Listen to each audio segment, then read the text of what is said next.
2020 के चुनाव परिणाम आने के बाद से ही चिराग पासवान कई बातें ऐसी कह रहे हैं जो धीरे धीरे करके बिहार की राजनीति में देखने को मिल रही है। हालांकि राजनीतिक रूप से अपने आप को पूरी तरह से स्थापित कर चुके चिराग पासवान ने दिल्ली से लौटते ही उनके हाथ में जो कागज़ था वो पूरी की पूरी लिस्ट थी INDIA गठबंधन का। इस लिस्ट में क्या कुछ है और इस लिस्ट के मायने क्या हैं, चिराग पासवान ने इस एक एक बात पर खुलासा किया और चिराग पासवान ने कहीं ना कहीं इस पूरी लिस्ट को लेकर के जो खुलासे किए हैं उसके मायने क्या निकाले जाएं, आप खुद सुन लीजिए और फैसला कीजिए कि क्या चिराग पासवान जो कह रहे हैं उसमें दम है।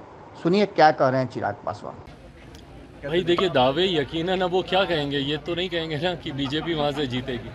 विपक्ष में है, दावे हर कोई करेगा, पर अंतोगत्वा जनता किसका साथ देती है। यकीनन कई राज्यों में परिस्थितियाँ दोनों के पक्ष में जिस तरीके से सर्वे दिखा रहे हैं, दोनों को, भले वो विपक्षी दलों का गठबंधन हो या NDA हो, उसको दोनों को कहीं ना कहीं टक्कर की लड़ाई बराबरी पे दिखाया जा रहा है। पर मेरा विश्वास है कि इन तमाम राज्यों में, पांचों राज्यों में जहां पर भी चुनाव है वहां पे NDA की भारी मतों से जीत होगी। INDI गठबंधन में इन दिनों कुछ सब कुछ ठीक नहीं लग रहा है। एक तरफ अखिलेश यादव नाराज चल रहे हैं सीट शेयरिंग को लेकर के कांग्रेस से, बिहार के मुख्यमंत्री नीतीश कुमार बीजेपी की तारीफ करते हैं, सफाई देते हैं। कैसे देख रहे हैं, क्या सब कुछ ठीक नहीं लग रहा है? भाई ये व्यक्तिगत महत्वाकांक्षाओं के लिए बना हुआ ये गठबंधन है, इसमें कोई भी एक दूसरे का भला नहीं सोचेगा। ये एक ऐसा गठबंधन है जहां पर 1 दर्जन से ज़्यादा आपको प्रधानमंत्री पद के दावेदार आपको दिखाई देंगे।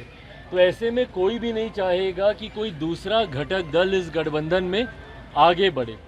एक दूसरे की टांग खींचने के लिए आपस में ही घटक दल एक दूसरे से भिड़ेंगे, जिसका ताज़ा उदाहरण हम लोगों ने मध्य प्रदेश में हम लोगों ने देखा।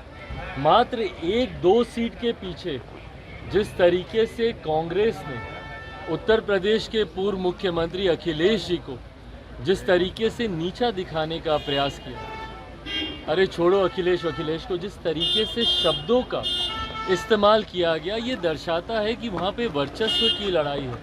हर घटक दल उस गठबंधन में एक दूसरे के सर पर पांव रखकर आगे बढ़ने का प्रयास कर, और ये तो अभी सिर्फ मात्र विधानसभा के चुनाव है भाई। जब लोकसभा का चुनाव आएगा, सोचिए जहां राज्यों में गठबंधन नहीं बन रहा है वहां ये लोग राष्ट्रीय स्तर पर गठबंधन बनाने का ये प्रयास कर रहे हैं। और ये प्रयास आज से नहीं, 2014 से चल रहा है।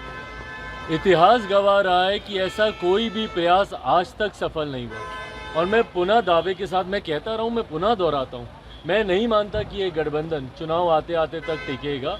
भानुमति के कुंबे की तरह ये धराशायी चुनाव से पहले ही हो जाएगा। यूपी में अखिलेश यादव का पोस्टर लगाया गया है, प्रधानमंत्री के रूप में दिखाया जा रहा है, नाराज चल रहा है। तो भैया उत्तर प्रदेश में उनको प्रधानमंत्री दिखाया जाएगा, बंगाल में ममता बनर्जी जी को प्रधानमंत्री दिखाया जाएगा, महाराष्ट्र में 2-3 और पार्टियों के नेता हैं, उद्धव जी से लेकर शरद पवार जी तक, सबको प्रधानमंत्री पद का दावेदार दिखाया जाएगा। यहाँ पे हमारे मुख्यमंत्री वैसे ही एकदम व्याकुल हैं प्रधानमंत्री बनने के लिए, उनके पार्टी के नेता ये दम भरते नहीं थकते। तो ऐसे में यही हम बोल रहे हैं कि भैया ये एक ऐसा गठबंधन है जहाँ पे 1 दर्जन से ज़्यादा आपको प्रधानमंत्री पद के दावेदार दिखाई देंगे। ऐसे में इनका एक सामंजस्य बने, ये संभव नहीं। अगर ये वीडियो पसंद आई और वह बिहार के राजनीति और बिहारियत से सरोकार रखेनी तो सब्सक्राइब बटन दबा के चैनल के सब्सक्राइब कर ली।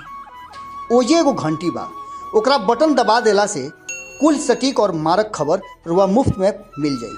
अगर रुआ पत्रकारिता के हमनी के नया प्रयोग में सहयोग कर चाहतानी तो ज्वाइन बटन दबा दी। पेटीएम नंबर नोट कर ली 9386816700। धन्यवाद।